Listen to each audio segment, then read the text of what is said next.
Hey,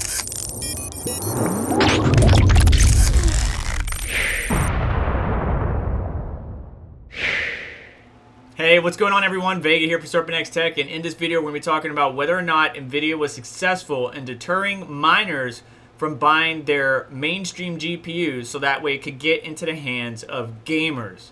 Now, in short, my answer is straight up no, but let me explain.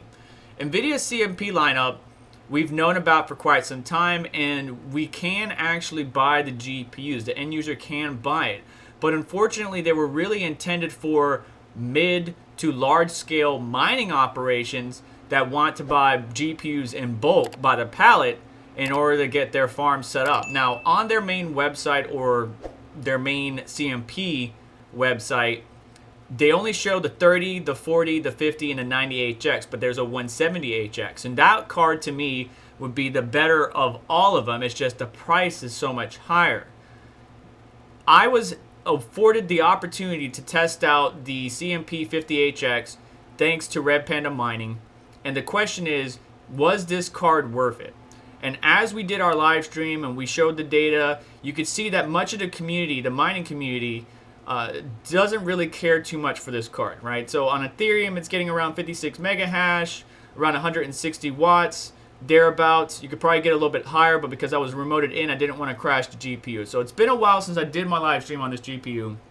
But even still, based on the data that I'm seeing and the pricing of these CMP cards, why would I get it? For example, the 58HX, I'd rather get a 3060 Ti or a 3070, even if it's a Founders Edition, because they're going to be $1,200, $1,300, same thing as the 50HX. And unfortunately, the only way to get these mining-specific cards to the end user is to buy through Alibaba and some other Asia market reseller.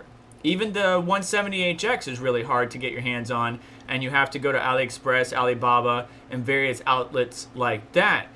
The biggest downside to these cards are they don't have any I/O, so that immediately kills the resale value of these cards unless you're selling or liquidating your mining farm and selling these assets to other people.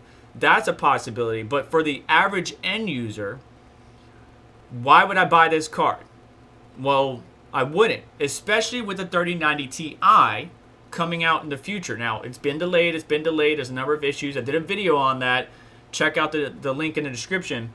But say the 3090 Ti theoretically was available right now, and then there's the 170HX. It's around $4,000. Well, the 3090 Ti might also be around $4,000, but guess what? I get DisplayPort, I get HDMI, I get stellar gaming performance, and stellar mining performance.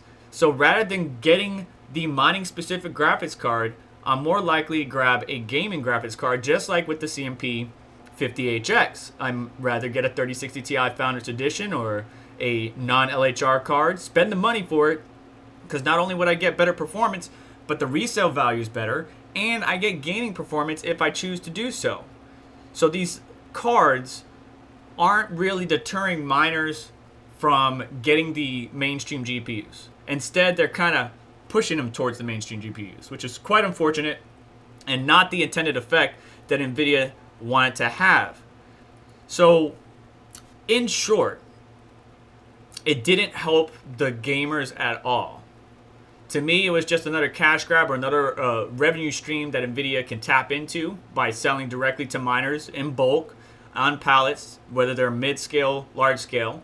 The end user can't really get their hands on these GPUs. They can, but they're a little bit harder to than the mainstream GPUs, right? We could just go to Newegg, Amazon, eBay, and buy our GPUs at crazy prices nonetheless, but they're not as readily available as the mainstream GPUs. And the hash rate's not as good as the mainstream GPUs. And I don't get gaming performance, and I can go on and on. So Nvidia's mission to deter miners from buying all the mainstream GPUs so that way gamers could have that resource more available didn't work out in my eyes as they planned. I'm interested though to hear your thoughts down in the comments below. Make sure to let me know. Provide any insight or constructive criticism. I greatly appreciate it. But that's going to do it for me today. Please do me a favor on the way out, hit the like button. Don't forget to get subscribed, hit the notification bell to stay up to date, as well as check out the links in the description to help support us and what we do here. You all have yourself a wonderful day. Take care. I'll catch you in the next one.